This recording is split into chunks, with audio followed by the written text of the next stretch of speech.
Hello and welcome back to the channel. Today we are jumping into the highlights of episode 5, Damane. I was surprised to begin with the Seanchan, and the fleet looks really great. I enjoy these moments of letting the scenery speak for itself. The ships in the water filling up the coastal harbor at Falme just adds a nice touch. It shows the landscape and the climate. As a book reader, I always enjoyed the description of how the Seanchan fleet really just rolls into town with a sense of ownership and impending doom. And this was a fun way to start the episode rather than just beginning with the High Lady Suroth's meeting on land with High Lord Turok. They probably dumped a lot of time and resources into making this one shot, and I'm grateful for it. Also, it gives me hope that we will have more encounters with seafaring cultures in the future and it will look really good. The encounter between Suroth and Turok was interesting. There are a lot of sound effects being used when High Lady Suroth's nails are moving and when the sword is being drawn to cut them off. And it gives me the feeling of an old kung fu movie. It makes the scene feel playful in a way. As we move to the Rand and Moiraine sequence, the tone shifts to more of a horror type aspect. Our characters are being chased and hunted by Moon Hunter herself, Lanfear. I love how much of a predator her character is. It feels dark and supernatural. Something I really enjoyed was the dark particles floating in Lanfear's eyes called Sa. These are an indicator that she is channeling a lot of the true power, aka the power that comes from the Dark One himself. As time goes on, viewers should be keeping an eye out for this in other characters. Also, the self-healing isn't a thing in the book, so this makes me really curious as to how anyone can actually kill one of the Forsaken. Will it come down to power-wrought weapons or special techniques using the one power? I'm really not sure, but I'm interested. Anyways, there are two scenes in this episode that made me audibly gasp. The first one being Moiraine slaughtering the fourth horse so that Lanfear couldn't use it to catch them. It is so abrupt. I was not ready for this, but it's totally believable, and I think it's very in line with something Moiraine would actually do, protecting Rand at all costs. The second holy moment was when Lanfear popped a grown man's whole head off. And this is so completely over the top. It also falls in line with something Lanfear would absolutely do. The woman is unhinged. She is the drama. There's a moment in the books where she does something similar, and it might actually make this scene look tame in comparison. So I don't have any complaints. It's totally in line with her nature, and it's not out of character for her at all. Lanfear has been lusting over Lews Therin for thousands of years, and she needs a therapist ASAP. The next scene is of Perrin and Elias arguing. As they fight, the wolves ominously appear out of the brush. I'm sure it's supposed to be intimidating, but all I see is a bunch of very happy good boys. The two characters part ways, and Hopper follows Perrin. Lanfear rides her horse, and we see something that could be a portal stone, but I think it might actually be an olden-timey sign written in the old tongue. If anyone has taken a crack at translating it, let me know in the comments section. I really want to know what it says. The next scene with Moiraine and Rand has a very important moment because Moiraine explains to Rand that in his former life as Lews Therin, he trapped all of the Forsaken, but now they are loose again. Time is spinning and the wheel keeps on turning, and all of this is being saddled onto a young man who doesn't even remember his past life. It's a huge moment for Rand, despite being a very short little sequence. Perrin returns to Atuan's mill to bury Uno, and we meet two new characters, Aviendha, an imprisoned Aiel woman, and White Cloak Dane Bornhald, son of Joffrey Bornhald. I liked the foreshadowing coming from the innkeeper here. He explains the town was better off with the Seanchan because once you swear their oaths, they leave you alone, but not the White Cloak questioners. This will come up again, probably not this season, but the Children of the Light make a habit of coming in and taking over even when they aren't wanted. Eamon Valda is back, and he was one of the big villains in season one, so it's good to see another antagonist. As it stands, we have the good guys and a contingency of bad guys. Eamon Valda and the White Cloaks, the Forsaken, Ishamael and Lanfear, the Seanchan, dark friends like High Lady Suroth, and the Black Aja.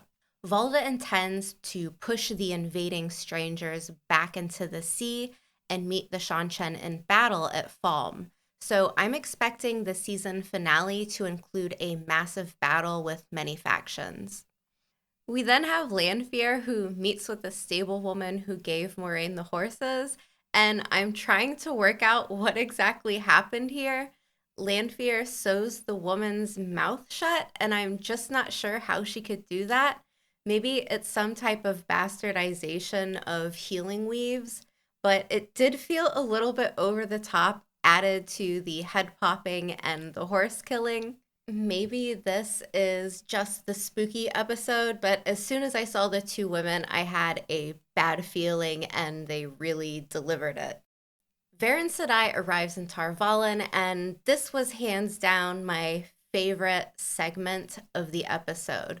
We meet two more sisters of the Brown Aja, and they are absolutely wonderful additions to the episode. Liandrin is outed as a dark friend by Nynaeve. We learned that Ishamael's relationship with High Lady Suroth is contingent on him needing her ships, channelers, and army for the last battle in Falme. Ishamael believes Rand will join his side in Tarmon Gai'dan. Perrin frees Aviendha. They kick the crap out of a group of White Cloaks. She fights like a spider monkey, but lets Dane Bornhald live on Perrin's request. In Cairhien, we finally meet Barthanes, and he's so sweet. I'm having a very hard time seeing him fill the storyline of his book counterpart, but I'm preparing myself for a twist. I go more into that on my full spoilers mid-season theory episode, but it's something I'm really looking forward to. Back at the White Tower, we return to my favorite plot of the episode, a showdown between the Mistress of Novices, Shiriam Sedai, and Varen Sedai on the missing whereabouts of Elaine, Egwene, and Nynaeve. There are a couple of reasons I like this so much. First off, it introduces questions in terms of who can be trusted. Did someone use compulsion on Shiriam, or is she lying? Secondly, I just really enjoy the interactions between these two talented actresses.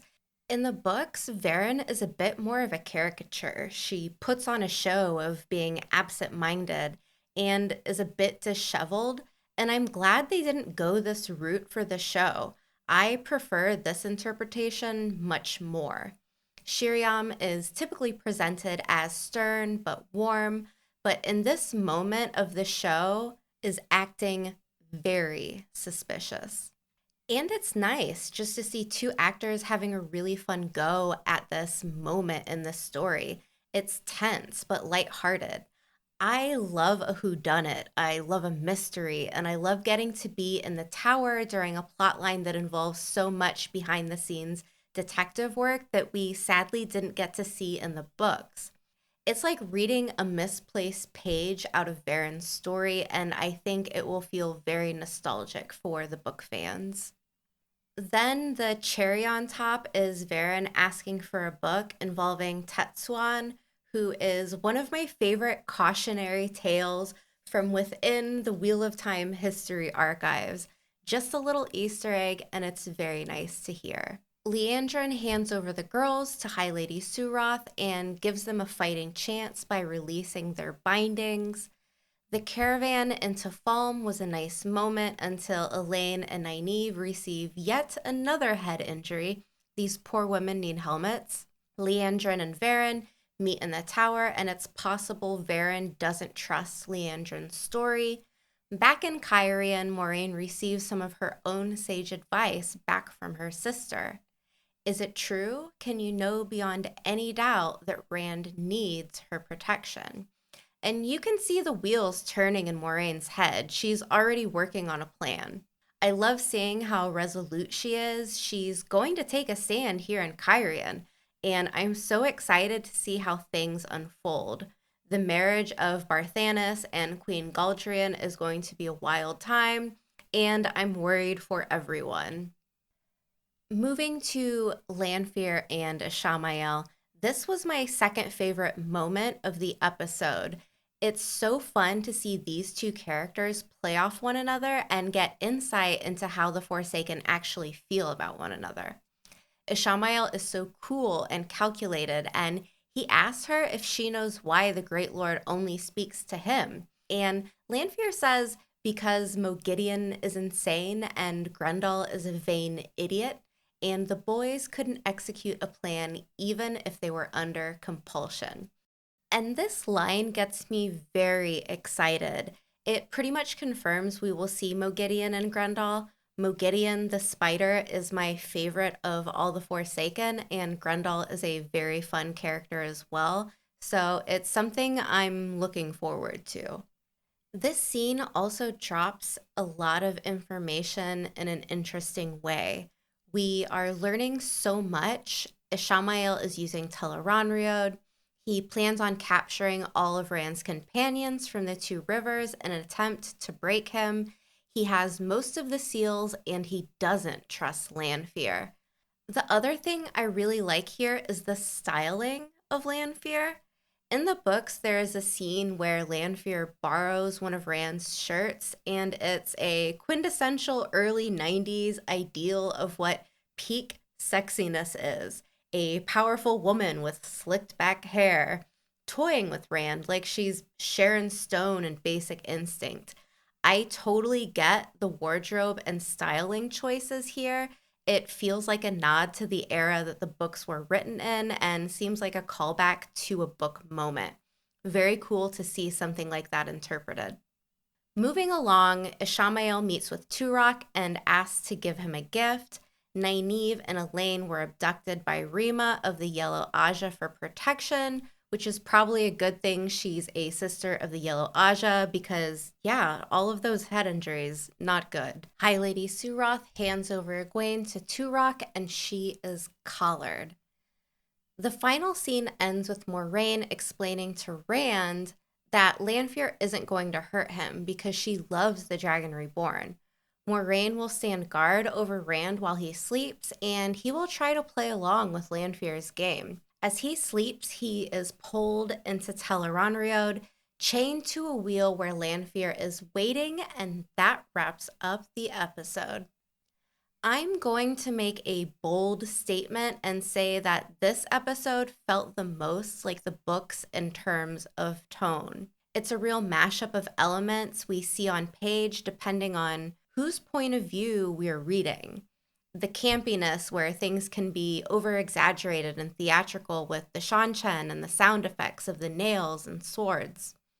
The horror aspect of Lanfear stalking Rand and Moiraine, killing and torturing people in gruesome ways. The case of the missing daughter heir and the whereabouts of Egwene and Nynaeve. The whole Nancy Drew-like plot where Verin is snooping around, checking for liars and conspirators within the White Tower is really, really enjoyable. Lastly, the introduction into the dream world is a big step for the story. All of the characterizations in this episode feel really spot on, and the plot changes from the books were entertaining. Leandrin freeing the women before they could be collared is a very nice touch. Leandrin doesn't hate them. She's following orders. She feels sympathy, but also her pettiness against Suroth and hatred for seeing channelers enslaved gave her the perfect ammunition. It's not something that happens in the books, but it's something that makes total sense and adds to her story. There were a couple moments in this episode that sounded like actors' voices were dubbed in, and it's not really a criticism, but just something I noticed. It was probably really windy on set or something like that. I will say that I'm hoping for a little more attention to Matt and Perrin's story soon, but I also don't think that I would have cut anything out of this episode in order to make more space. I will say that the best moments of the episode consisted of the pairings of the more seasoned actors. Moiraine and her sister, Varen and Shiriam, Varen and Leandrin, Shamael and Lanfear. It could just be a personal preference, but these are the segments that held my attention the most. I did enjoy the pairing of Perrin and Aviendha, specifically for the action of the fight scene. But right now, I'm really looking forward to the convergence point where people are meeting in Cairhien and Falme, the marriage of Barthanes and Galdrian, and the plan to get Egwene back. I'm going to talk a little bit about the Great Hunt book. So, for anyone who doesn't want to know spoilers, now's your chance to get out before I ruin anything for you. All right, so in my mid season theory video, I talked a little bit about the idea that Barthanes, or even his mother, is a dark friend. And this is a possible way that House Damodred would have been restored to its former glory. I don't think we will have a Red Wedding style Game of Thrones slaughter, but I'm envisioning something more political and underhanded, a scenario where Moiraine has to think fast on her feet. Regardless of what happens, I hope she really gets to display her cleverness and it's not just a situation where Lan charges in and saves the day. I am hoping for some balance. So let me know what you think. Any ideas and theories for the rest of the season? That's it for today. Make sure you like and subscribe for more Wheel of Time content, and I will see you back next time.